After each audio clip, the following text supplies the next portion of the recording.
Hello, thank you for listening. I'd like to talk about spirit guides and angels. Here's a story. As a callow youth preparing my university thesis on parapsychology, I visited a middle-aged man in northwest England who was some kind of psychic artist. Turned out to be a life-changing event. John Cotton was a quiet, humble chap who had spontaneously developed an extraordinary ability to produce beautiful oil portraits, apparently of spiritual beings. And this was despite him being a lay reader in the Church of England and never having had an art lesson in his life. And despite being in trance with his eyes closed. In his small home studio with sacred music playing in the background, paint and brushes flew about at breakneck speed while John muttered in Italian. 15 minutes later, he had painted a superb portrait of a Franciscan monk for me. Now, a deeply committed Christian who rejected spiritualism, John nevertheless believed, through his strong clairaudience, that he was guided in this work by the Renaissance master Pietro Perugino. My painting was indeed signed PP. In his later healing work, he also trusted implicitly in the guidance of 7 spirit helpers led by an Austrian surgeon called Karl. Now, all spiritual mediums tell us that they have at least one spiritual special guide or gatekeeper. And there's a common belief that indeed every one of us has a guide, if not a whole team of spirit helpers. It's a comforting thought, even if most of us are completely ignorant of this celestial help. That doesn't stop many people assuming that any significant event in their lives has been orchestrated from above. Only the good events, of course. When individuals suffer traumatic or tragic events, one wonders why their guides were asleep on the job. As we chatted later over tea and biscuits, John reached for a drawing pad and quickly sketched another pencil portrait for me without once looking at the paper. This turned out to be a Presbyterian minister, Jamie McIntyre, another spirit helper of mine, and his earthly life in 19th century Scotland I have since confirmed. But who is the monk? "This is your spirit guide," began John. I'm sorry, I can't give you his name." "Can't, won't, or not allowed to?"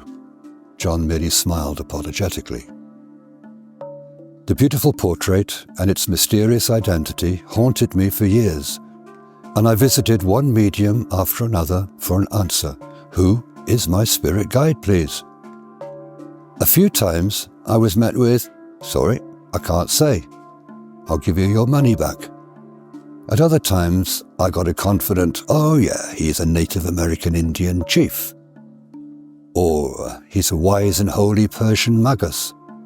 Ancient Chinese doctors and South American shamans also found their way into this befuddled list of candidates. Now, mine is not an unusual experience. It turns out that virtually everyone has one of these highly evolved guides. Native Americans in particular seem to be working overtime in the afterlife. Moreover, it seems that spirit guides are always male. That aside, if we believe in an afterlife, there must be many spiritual souls who would want to help us in this world, not least our own friends and family. And among them, those who had special skills in, say, medicine, art, or music, may wish to continue their work through us. Apart from John Cotton, there have been the intriguingly evidential accounts of, for example, Dr. Lang, who performed operations through the amazing spiritual healer George Chapman. The medium Rosemary Brown, who claimed that her music was dictated to her by Debussy, Chopin, and others. The great majority of us, however, have no way of knowing who our guides are and what they're up to. And it simply isn't good enough just to assume that they're there and actively involved in our lives. From my own early years, there were many psychic experiences, especially precognitive dreams, synchronicities. One example, you'll need to suspend your disbelief here, was the regular spiritual guidance I received from car registration plates. With my own family scornful of my alternative interests, one evening at a development circle, I discovered to my astonishment that I had a healing gift. On my way home, still rather bemused, I realized that I'd been following the same car all the way. For some reason, I read the registration plate LUK946E as a Bible reference, the Gospel of Luke, chapter 9, verses 4-6.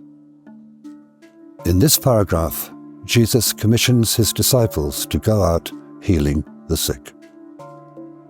Yeah, it felt like a message from another world, encouraging me that I was on the right track in my spiritual journey.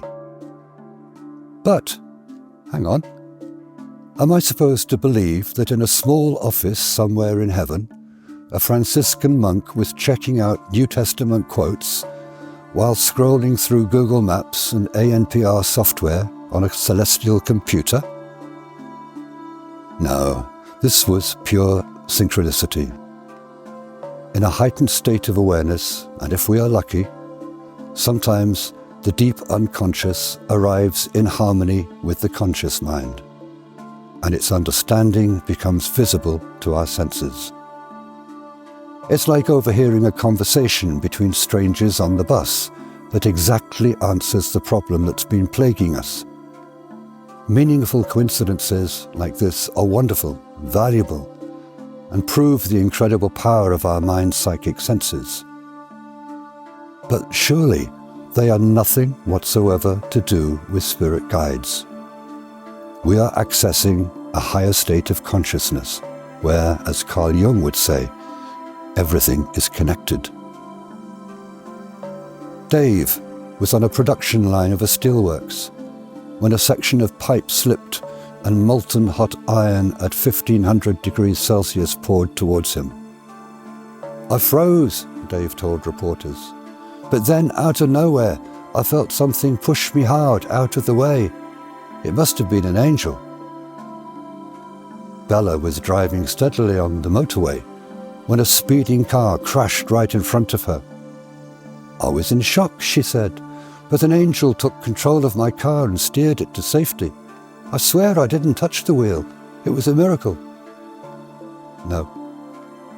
Primitive reflexes in our bodies create automatic muscular responses to danger, much faster than conscious thought. We get ourselves to safety without having any idea how we did it. There are no guardian angels involved. And in any case, why didn't the other driver's guardian angel prevent him from crashing? In part 2 of this talk, let's have a closer look at angels.